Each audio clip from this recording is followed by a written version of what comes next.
All right, welcome back, everybody, to the news at 6. And it's become, a luxury to have a parent be able to stay home and raise a child full time. The two-income households is pretty standard now, and that means that there's a greater need for child care than ever. But how do you find someone that you can trust that fits both your schedule and your budget? Antoine Lewis begins our look at the challenge of child care. When Jessica Paterick was looking for child care for young Brandon there, it was her first time. Referrals, obviously calling references, but we knew the family that our nanny had worked for before for many years, and it just worked out really well.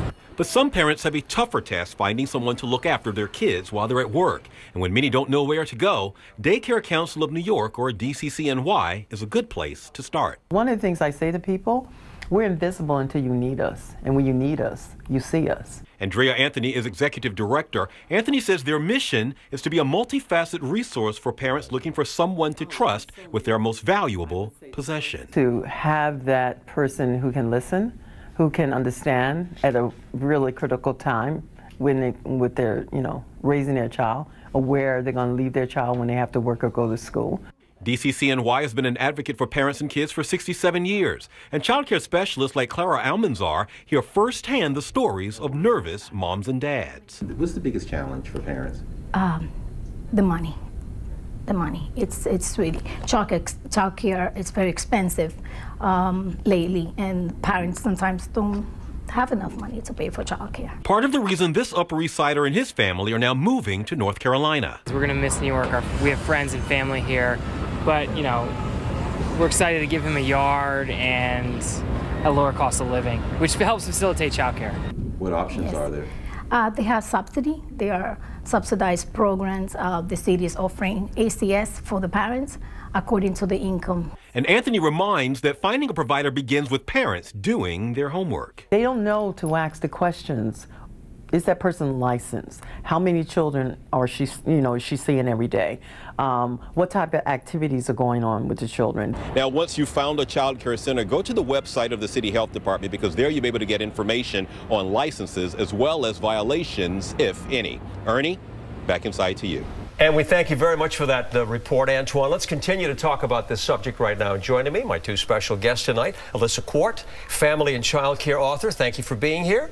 And also Alice Brujansky, a photojournalist. You guys, I know, are very passionate about what you do, and I applaud you for that. And you do great work. I guess at the center of this whole thing is trust, right? That really is the key word here, isn't it, Alyssa?